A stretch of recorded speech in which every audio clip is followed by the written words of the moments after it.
Hey, good morning, all you MRWC fans. This is Mr. Aynesworth, and we are going to get into a few constructions here in section 3 to launch it off. So you need a really good compass. I'm using the Circle Master compass here.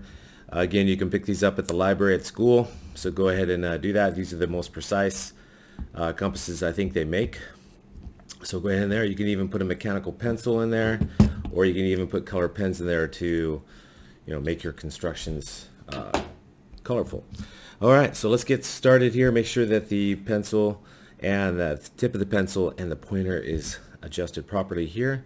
You open and close it this way, make it, tighter or looser, depending on what you need to do. All right, and I always hold it here on the pointer side. I sometimes hold it at the very top if I'm going to construct an entire circle, but if you're constructing only arcs, usually you hold it here on the pointer side, whether you're left-handed here or right-handed. I can do it either way, but that's how you hold it. The first goal is going to construct a perpendicular bisector of a segment. So you need a segment. All right, so let's draw one. And to get good at anything, we're going to do this multiple times.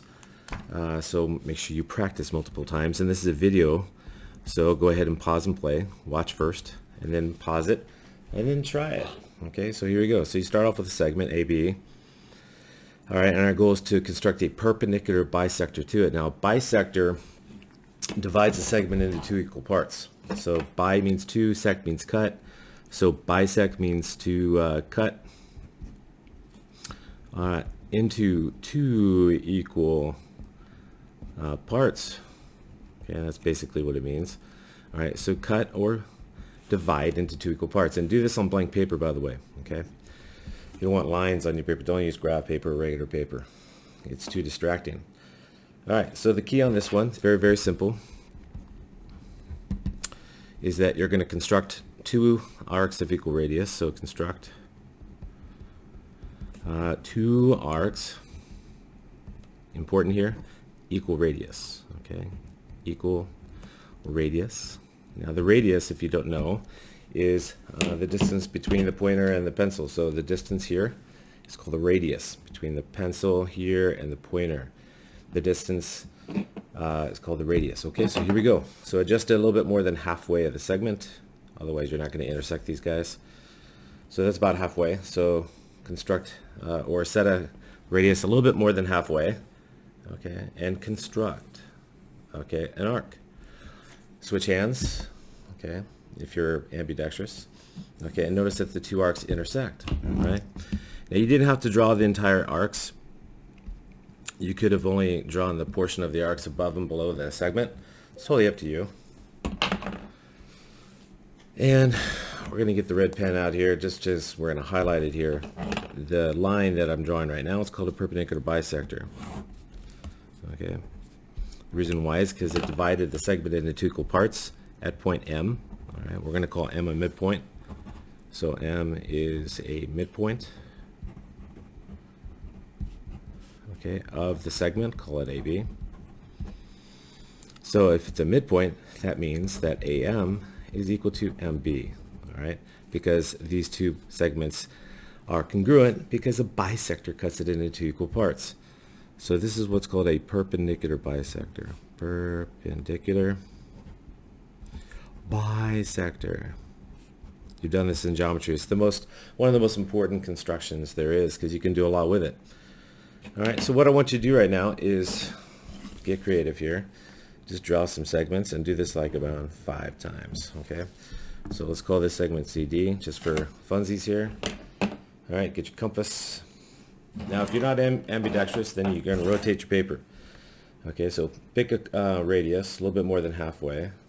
Draw them very nice and, the arc's nice and thin and light. Don't draw it really hard or really dark, excuse me.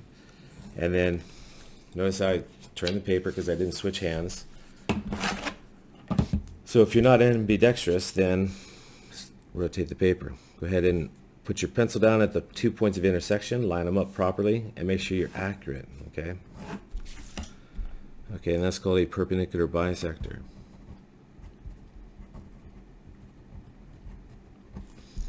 Okay, so right here, CM is equal to MD. Why? Because these two segments have to be congruent, because that's what a bisector does. It cuts it into two equal parts. So what I want you to do is just go ahead and keep on going here and fill this page and do this practice at least 5 times. Okay, practice at least 5 times. You guys can do that. And also, accuracy is important. So I grade all constructions on accuracy, so it has to be accurate.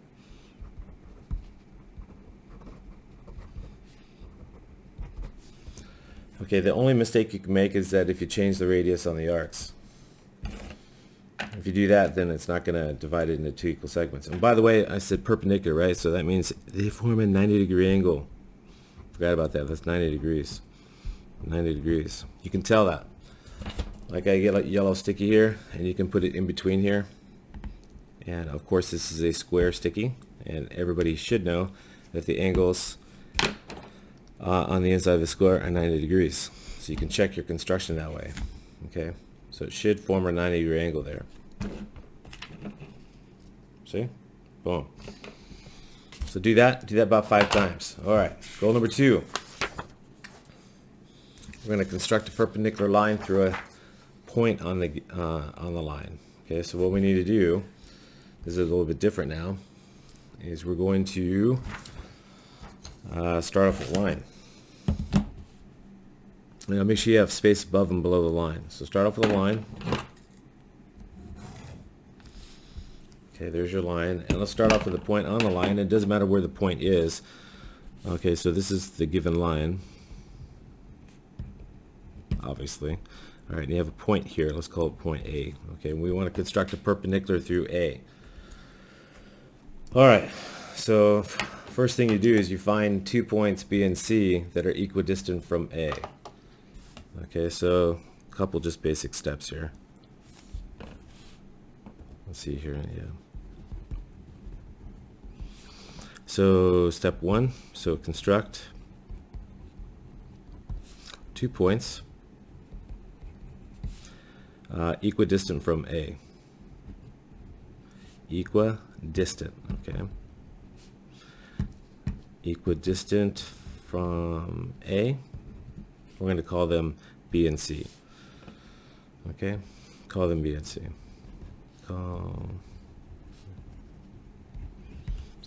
Just for funsies. Okay, so that's step 1. So do that easy, right? Easy. So you just grab your compass here. All right, put it at A, and you can hold it at the top, or you can just rotate your paper. It doesn't matter. Like this. Okay, notice that I used the radius, same radius. I didn't change it, right? So I found point B over here, and I found C over here. All right, step 1, very simple. Just pick a radius, okay, and construct B and C so that AB is the same as AC. So AB equals AC. Why? Because the same radius was used, right? Okay, that's the first step. Now I want to construct a perpendicular through A. So my goal is like construct a line through A. All right, that's 90 degrees or perpendicular to the given line. All right, so what I'm going to do is grab my trusty compass again. All right, again, there's more than one way to do this, but this is one way. Increase your radius a little bit. Increase your radius a little bit, and then come up here, excuse me, at C, increase your radius quite a bit actually, so it intersects up here somewhere. Okay, form an arc up here. One arc from C and the other arc from B, and they're going to intersect. Or you can do it down below. You can do it down here. It doesn't matter. You can intersect them above or intersect them below. It does not matter, because guess what? If you line up those intersection points, it's going to go right through A. So I'm talking about this intersection point, or you can use this one down here. But if you line them up with A, they are collinear. All right, collinear. Collinear means that they lie in the same line. All right, so step 2. So increase the radius.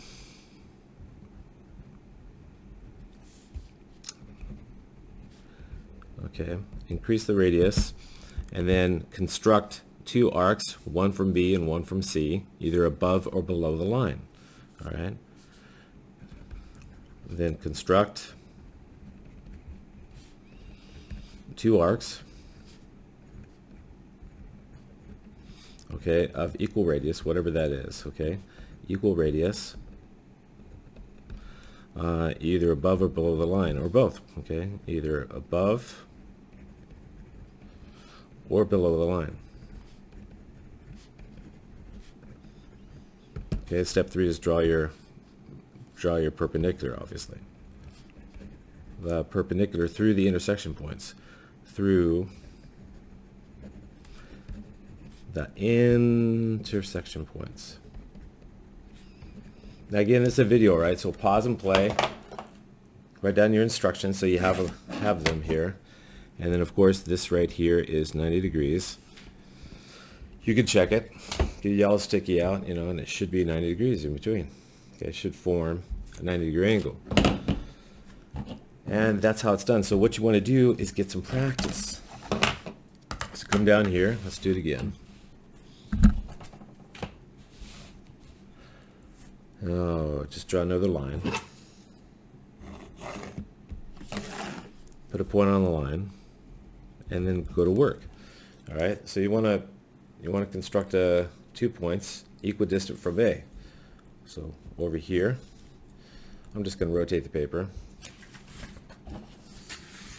or you can switch hands. It doesn't matter.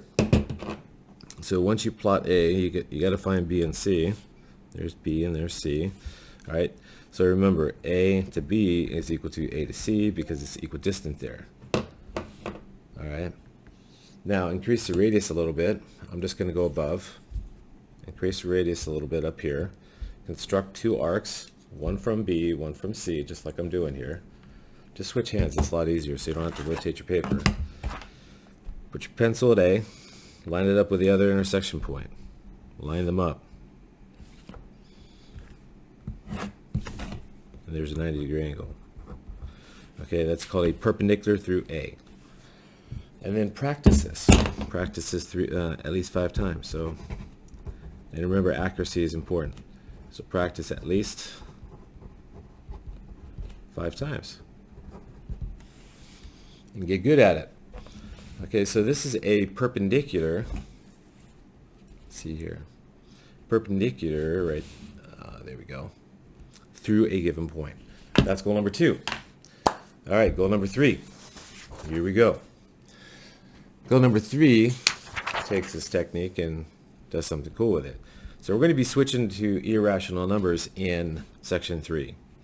And we're going to go from rational numbers that were discussed in section 2 to irrational numbers in section 3. And an example, a famous example of an irrational number is root 2. So construct root 2, which is an irrational number, on the number line. An irrational number, okay? There's no fraction equivalent to root 2. You can't express it as an integer divided by an integer. All right, now there's more than one way to do this, but here's one way to do it, okay? So let's do it. All right, so what we're going to do is I'm going to locate, or give it 0 and 1 on the number line, given a unit segment here, length 1. Unit segment is length 1. Okay, unit segment. All right, figure out where root 2 is. Now, first of all,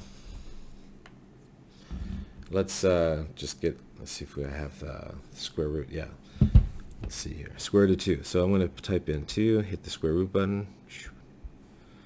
That's not the square root button. Let me find it. Okay. Oh, it's right here on the. This is the iPhone. I just turned the calculator sideways. You get a scientific calculator here. So the square root of 2 is 1.414. So just note that. So note that the square root of 2 is approximately 1.414. Okay, approximately. All right, so obviously it's between 1 and 2. Not quite halfway between 1 and 2. All right, but it's between 1 and 2. So the very first thing I'm going to do to make sense of this is I'm going to figure out where 2 is. All right, so I adjust my compass from 0 to 1. All right, so compass, adjust your compass. from 0 to 1. Now again, this is a video, right? So just go ahead and pause play and go through it at your own speed. Okay, so notice that I found 2. All right, so adjust the compass from 0 to 1, then come over here, locate 2. All right, so steps. 1, so locate 2 on the number line. Okay, so you adjust your compass from 0 to 1, all right, rotate, and you get 2. So root 2 is somewhere over here. It's between 1 and 2 because I said it's 1.414 approximately, and obviously 1.5 is halfway, so it's a little bit less than that. All right, so to get root 2, what we're going to do is we're going to construct a right triangle first. Okay, we're going to construct a right triangle, and we're going to construct a perpendicular through 1. All right, so here we go. So step 2 is I want to construct, and this is why we did it earlier here. So construct a perpendicular through 1. Construct a perpendicular line through 1. I'm talking about 1 on the number line. All right. Now we already did that, right? That was goal number 2. That's this one.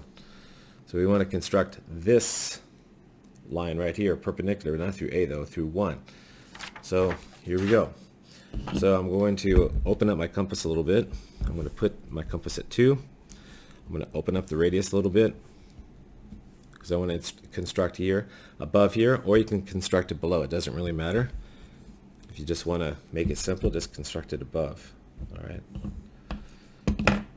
So 2 arcs of equal radius right there. So construct a perpendicular through 1. All right, remember that's 2 arcs equal radius. Two arcs equal radius. Write down all these important points too, by the way, because you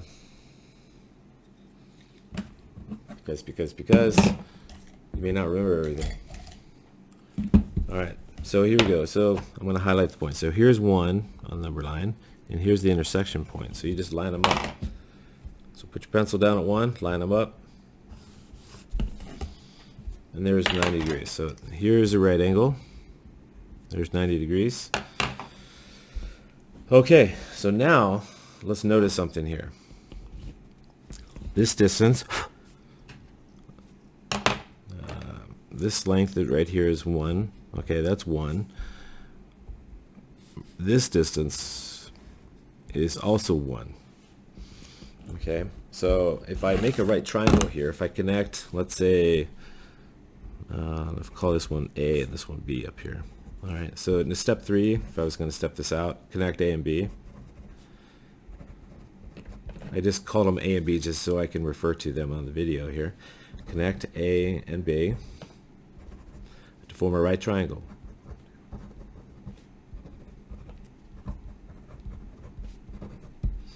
All right, so let's do that. So you put your pencil down at B, line up A.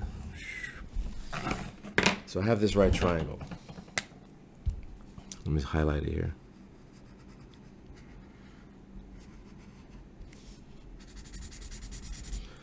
Okay. Now that's called a right triangle with side lengths A. Excuse me, 1. Okay, they're both 1. So it's an isosceles right triangle, first of all. So let's just make a note. It's called an isosceles right triangle because it has a right angle in there. It's got 90-degree angle, right? So it's called an isosceles right triangle with legs equal to 1. All right. The 2 shorter sides on the right triangle that are adjacent to the 90-degree angle called legs. Legs equal to 1. That's the key. That's what we just did. The question is, what's the hypotenuse? So what is the length of the hypotenuse? Big question mark. Okay, so let's figure that out. Okay, and to do that, we use the Pythagorean theorem. Okay. Pythagorean theorem. Okay, and that usually, and if people remember it like this right here, a squared plus b squared is equal to c squared. where this is a, little b, and this is c for hypotenuse. Okay, in other words, it's leg squared plus leg squared is equal to hypotenuse squared. Hypotenuse squared. So this, the longest side, as you guys should know, is called the hypotenuse. Hypotenuse. It's the longer side of the right triangle. So I'm just reviewing a little geometry right here. So if you guys were going to be using this Pythagorean theorem, here you go, 1 squared plus 1 squared equals c squared. Let's find c. So 1 squared plus 1 squared equals c squared. It's pretty tough stuff. All right, so what do we get? What's c? What's the length hypotenuse? Well, 1 squared is 1, so 1 plus 1 equals c squared. 1 plus 1 is 2. You get 2 is equal to c squared. You got to solve for c. And the inverse of squaring is called square rooting. All right, so we're going to square root both sides.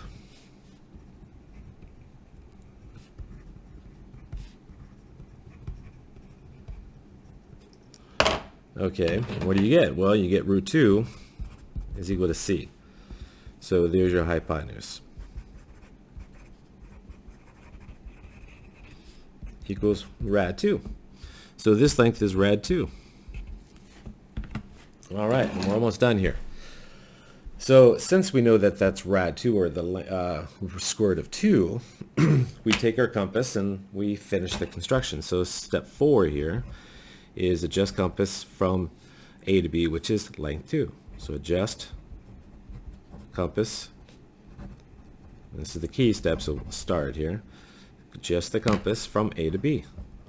From A to B, which is equal to the square root of 2. So let's do that. And I'm going to use my red pen here in the compass. Whoops. If that happens to you right there, and if it falls out, you just put it back in. All right. Now remember, when you're using this kind of compass, or any compass here, you want the pointer and the pen or pencil tip to match. Okay, these guys shouldn't be like this. Okay, that's bad. This is good. All right, so adjust the compass from A to B. Here we go. I'm going to do it left-handed. So notice right there, A to B. And then I'm going to rotate down. Watch this. No. Rotate it down and intersect the number line. So adjust the compass from A to B, okay, and rotate down. And rotate down to number line. Make sure you write down all these steps. All right, step 4 is the key, and that finalizes the construction here. All right, so since I adjust the compass from A to B, that radius has to be length 2. And so from here to here, we'll call this point D, let's say. All right, because you can't just use another letter in the alphabet, right? Just go alphabetical here. So right there, this is length root 2, and I just found root 2. And obviously it's less than halfway, and 1.4 is less than 1.5, and 1.5 is a little bit to the right. All right, so this location makes sense. It's less than 1.5 because root 2 is about 1.414 approximately. All right, and there you go. I just located root 2. And again, this is a video, right? So you can pause, play, rewind, listen to it again. And again, I want you to get some more blank paper here and practice, all right, at least 5 times. Why? Because watching once is not enough. Being proficient at it and accurate at it, it takes practice, perfect practice. So practice at least 5 times, and remember, accuracy is important. Now, after you master this, then we're going to do something cool, and we're going to learn how to construct root 8, or root 7, or something, or root 5. But you got to get good at this first. All right. So again, listen to it again. Perform it step by step by pausing and playing through the video. Master this technique, and you will have also mastered the other techniques as well. So goal number 2 was constructing a perpendicular through a line. Goal number 1 was constructing a perpendicular bisector. And my end goal was constructing root 2 using these techniques. All right, so do your best, master this one here, and I'll see you in my next lesson. We'll do something else with a compass and a straight edge. And once again, this is found or picked up at the library. Okay, so if your compass is not good, go get one. It's free. Okay, just tell them you're with me and you're in MRWC. All right, and I'll see you in my next lesson. This is Aynesworth. I'm out of here. Have a good day. Bye-bye.